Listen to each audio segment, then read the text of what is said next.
Raise the bullhorns. Raise the bullhorns. I just got alerts on a major case coming out of the first department, out of the Appellate Division, New York State.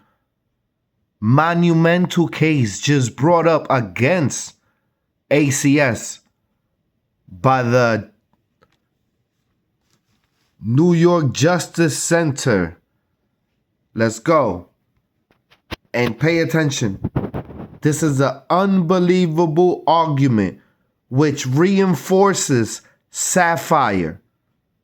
This is monumental, guys. Pay attention. But I didn't state that at the calendar. The next case is R. Akari, and I am recused on that matter.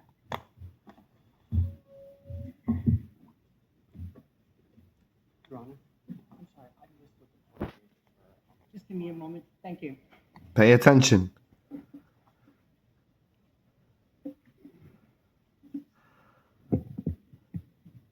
Major case. Major case. Yes. I'm sorry, Judge. I missed at the call what Your Honor granted for reply for appellant. 2. Thank you. Okay. Give me 1 moment. Pay attention, guys. Coming out of the... Please the court, David Chalakline of the Family Justice Law Center for the non-respondent mother. This case involves an unbounded surveillance order over a family where the mother is an indisputably fit parent not accused of anything, and where the respondent father has been judicially barred from the home. This order was illegal on both statutory and constitutional grounds. As the briefs of the multiple and varied amici demonstrate, the issue is of enormous importance to families and children, and survivors of domestic violence are harmed in particular and pernicious ways by these illegal orders which compound the trauma inflicted by their abusers. On statutory grounds, as the Second Department recently held. Counsel, I don't disagree with you about the importance of this issue, but as I understand it, the family court granted the mother's motion citing the ACS's offer to stop supervising the mother's home and its consent to vacate the order of supervision. So what are you asking us to reverse? Two things, Your Honor. One is the initial order from the family court that granted the ACS supervision, which was issued months before the motion to vacate. The second order, which the family court found that the motion to vacate was moot based on the government's, after months of litigating the motion. So you want us to overrule the mootness determination? Because the other family court order doesn't stand in view of the, I believe that was an order of a referee, which... It was an order of a family court. It was a different family court judge. Right, but it seems to me that the later order, the October 9th, 2024 order vitiated the original order. That's correct. Okay, so we don't really, I'm not sure why why we need to overrule that, since I think the family court already did that. So what you're asking us to do really is to reverse the order of mootness. That's correct. The second order from the family court finding that the motion was moot because the government had switched its position. Just a question. Do we know why the government switched its position? Did they say why they wanted to resolve this through a stipulation? So not in any particularized way. The government opposed the motion for months, filing motions in opposition, blowing past deadlines, asking for extensions, participating in oral arguments.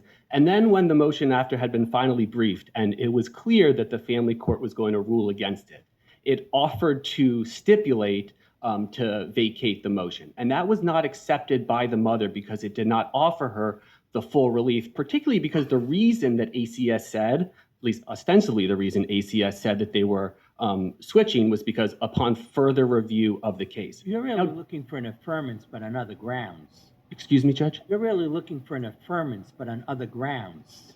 That's true in a sense. I mean, the family court erred both as a matter of law and as a matter of fact. You want us to affirm and adopt the reasons that you presented below the relief that you sought.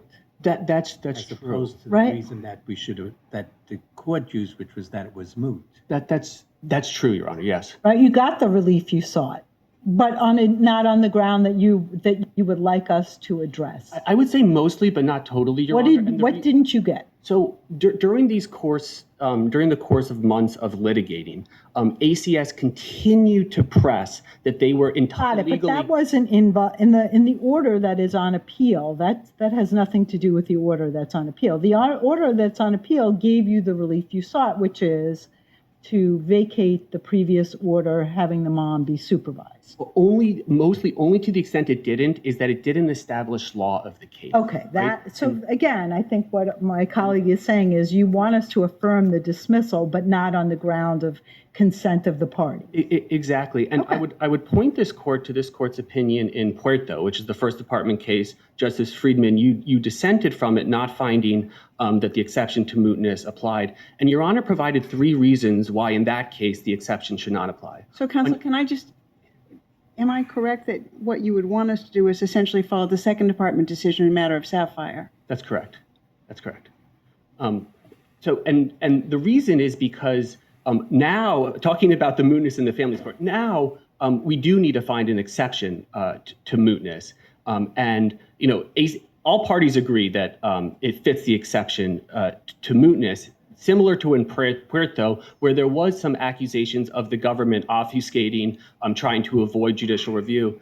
And that case is particularly instructive here, particularly Justice Friedman. The 3 reasons why Your Honor did not agree that the mootness exception there was, 1, there was no evidence in the record that in that particular case, the government agency was trying to evade judicial review.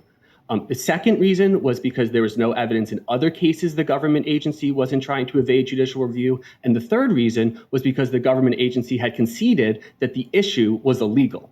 On all 3 of those grounds, it cuts the other way in this case. The family court found that it was concerning what ACS did in terms of litigating the motion for months and then pivoting and switching its position for no particular reason. The families court said that it was aware that on numerous other occasions in other cases, ACS had taken the same litigative tactics.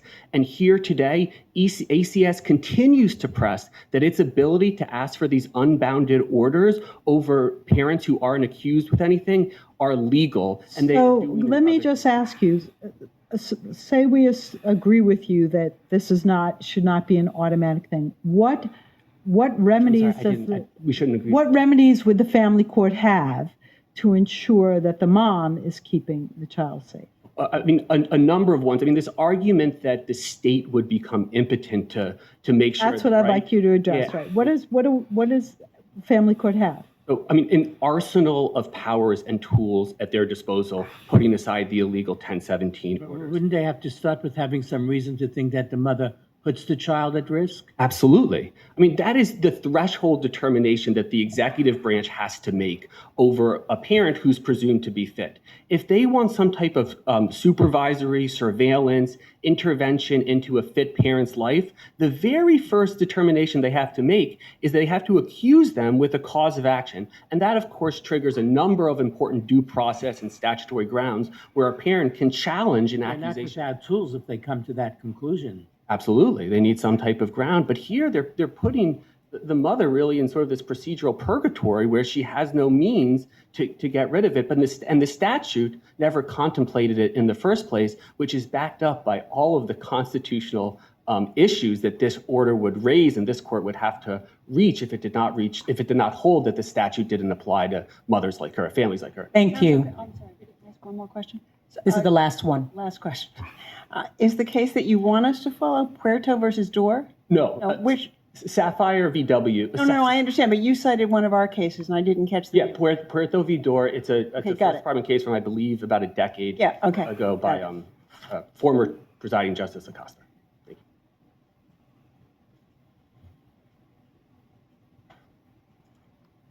you. Attorney for the child against The ACS. Court, the Legal Aid Society by Zoe Allen, hearing for the child. Just to address some of the questions that just came up. As to whether or not we would be supporting an affirmance on different grounds, I think there is actually a subtle difference because while the family court judge did indeed grant the relief of vacating the underlying order, She also, sua sponte, included other language in the order in which she was doing so, the second order, which superseded the first order. First of all, she issued an order that had the same problem as the underlying order that issued at intake, in that it purported to release my client as if my client had been removed and the court was in a position to release my client to his mother. And counsel, here the child was not removed from the respondent's home. It was the father who was the subject of a stay-away order. That is correct. Never removed in his entire life. And by the time this case came in, and what we see from the record in this case, my client's father didn't live. Wait, are you, I just have to ask you to clarify that. You're saying the last order that the court issued contained language about releasing the child? Yes, and it also, what I found especially troubling, first of all, the release language. The judge is mad. Reference presumably to 1017, which means that supervision presumably could resume at any time. There's also language that provides a roadmap for ACS to resume supervision if they want to do so, a procedural roadmap. In that regard, I think the order was error and is fundamentally flawed, even though part of it did, in the end. But am I correct that you don't disagree with the result, with what was actually? I understand there are problems. I understand the problems you're having with the reasoning and some of the language.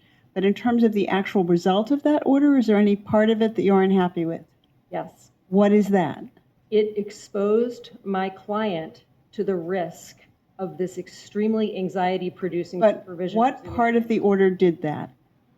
The part that said release and the part that told ACS how it could reinstate supervision at any time. Okay, but that wasn't included in a decretal, was it? I believe it was. Okay. So that's really the issue, is that in granting the relief, the family court still left the door open for this to resume at any time. And in the meantime, 10 months had gone by, 10 months of home visits that were weekly at times, every other week at other times, announced, unannounced. I thought it was 15 months, no? Was it 15 or? Well, so the original case, the incident that led to the case was in late December of 2023. This case was filed in the very first days of 2024 after a quick investigation and I believe a criminal companion case. And by the time that the appellant got counsel, she was not assigned counsel initially. The court tried to find an attorney, but none was available. That happens sometimes. By the time she found counsel and her counsel got up to speed and filed a motion, she'd already had the supervision going on for 6 months. And then while the motion was litigated before ACS began its series of capitulations, that supervision continued. And based on the reports that are in the record, the supervision was pretty intense. And the reports themselves, they barely mention the respondent father. They basically say that ACS had very little contact with him at all. But the scrutiny on the non-respondent mother of my client is just very, very obvious. And the child as well. The child was also searched as well? Well, to the extent that services were needed, a fit parent can't be ordered to accept services, and a fit protective parent who's parenting appropriately can make decisions about what kinds of things would benefit her child. Now, in this case, this parent was very cooperative. She didn't need to be, but she was very cooperative. But ACS came in with these reports detailing how cooperative she was and how compliant she was. And it doesn't seem like there were any repercussions for the respondent. But for her and for my client, there was this constant judging presence in the home. And Oh, wait, Repercussions for, I'm sorry, go ahead. I was just going to say there was an order requiring supervised visitation, right? There were the father. There was orders of protection issued. I think it's a little much to say nothing. The respondent got nothing happened to the respondent. Only all of I it to the mother. apologize. I should have limited that statement. I meant in terms of casework efforts. Continuing Casework efforts. right? Continuing observations and okay. Just that people were not coming into his home. People were not tracking where he was. People weren't asking him. Although the to child wasn't in his home, right? So I guess. No, I the guess child that's probably was one of the reasons why no one was tracking his home. Thank you, counsel. Thank you. They are gonna crush ACS. Oh, this is crazy. Give me a moment. Sure, Your Honor. You can begin. Thank you, Your Honor. Good afternoon, Your Honors, and may it please the court. I'm Alan Racinas, representing the respondent ACS. Your Honors, this case is not about surveillance with its connotation of constant monitoring. This case Well, I have a question for you. Yes, Your Honor. So what were the concerns since the father was not in the home? There was an order of protection. So what, if any, safety concerns were raised?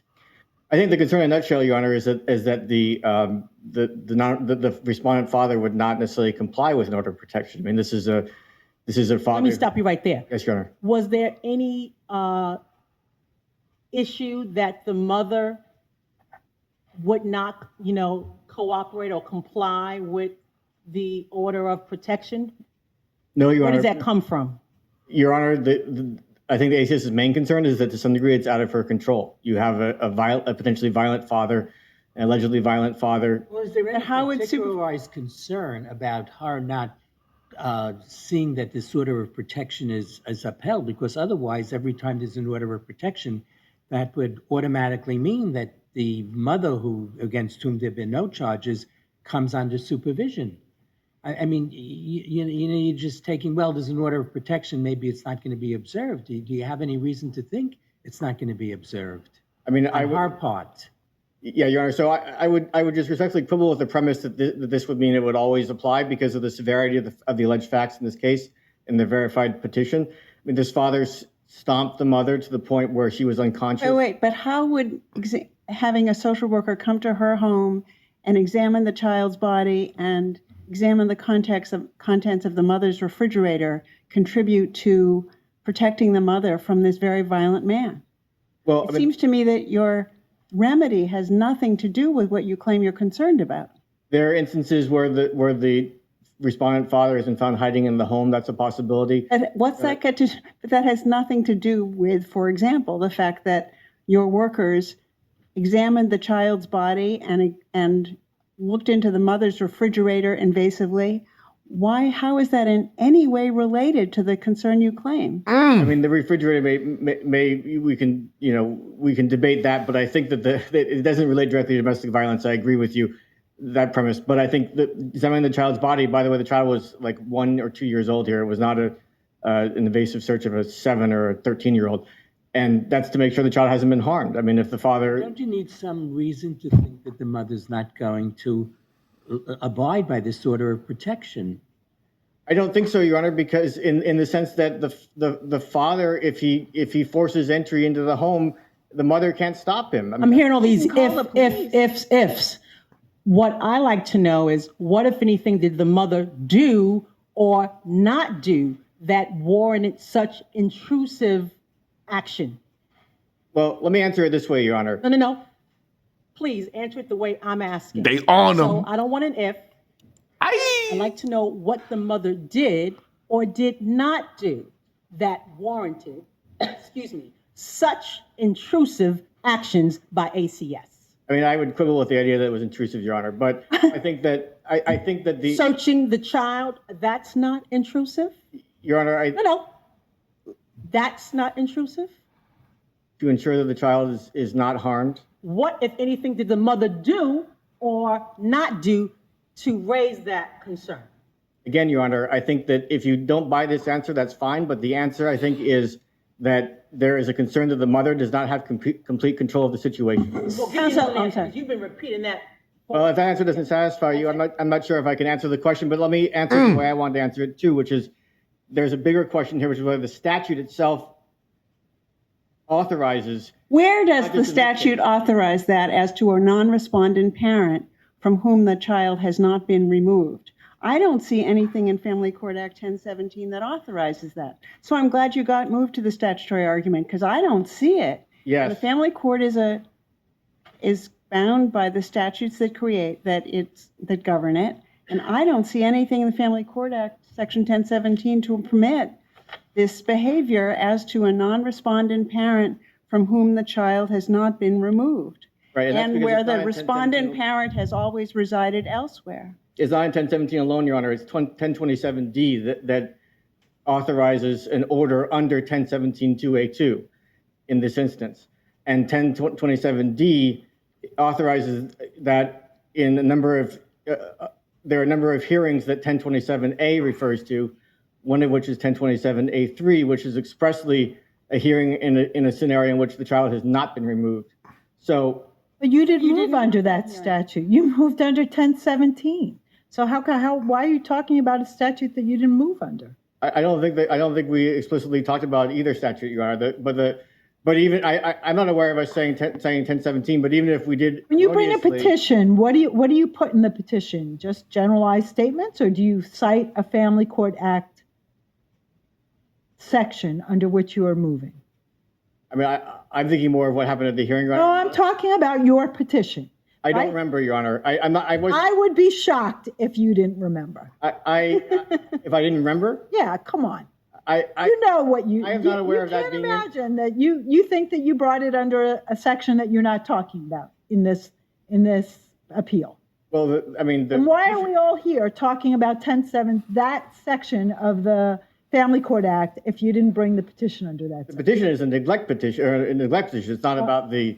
But the question here is, where is the authorization for the family court to release a parent, a child or non-respondent parent in this context, a non-removal context? And the answer is 1027D, Your Honor. So, counsel, this is going to be the last question for you. Sure, Your Honor. So why isn't the second department case of Sapphire W, why isn't that controlling here? So they barely looked at the 1027D issue, Your Honor. They looked mainly at 1017. There is another argument that we made that the word removal in 1017 sub 1 include a situation where a removal technically did not occur. We're not making that argument here, and the court barely reached the 1027D issue, and insofar as it did, it said that 1027D did not provide an independent basis to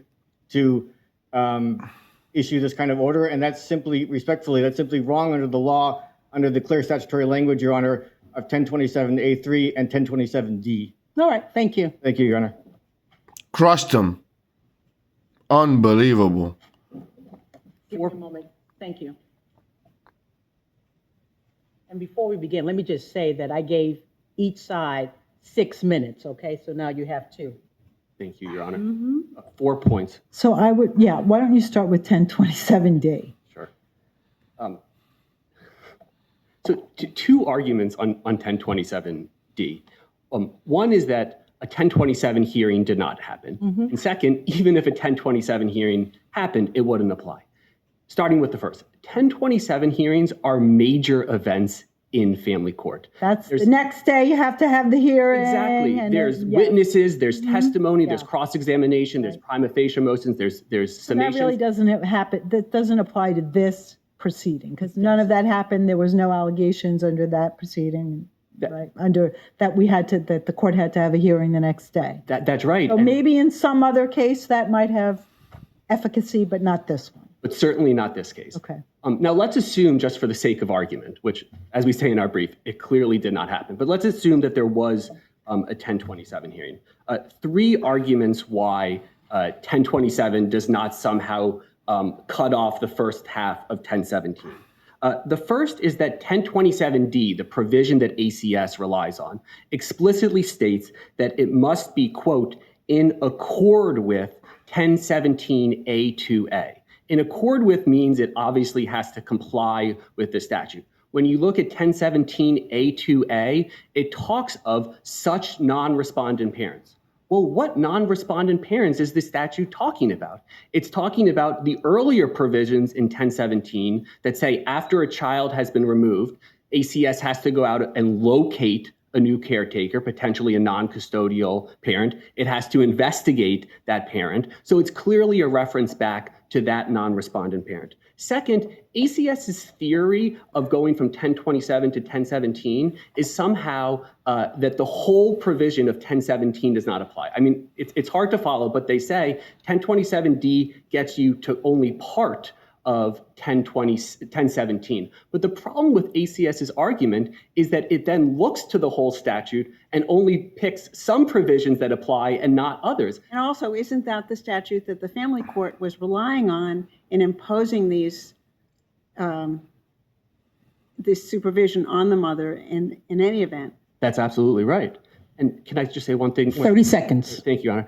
I would just stress that as this panel's questions reveal, and as the many amicus briefs that are submitted, as the attorney for the child, the Legal Aid Society showed, as the Second Department's decision in Sapphire W, this is an issue of enormous importance that family courts call a central issue in the modern welfare state. Thank It you. is critical that 5 seconds.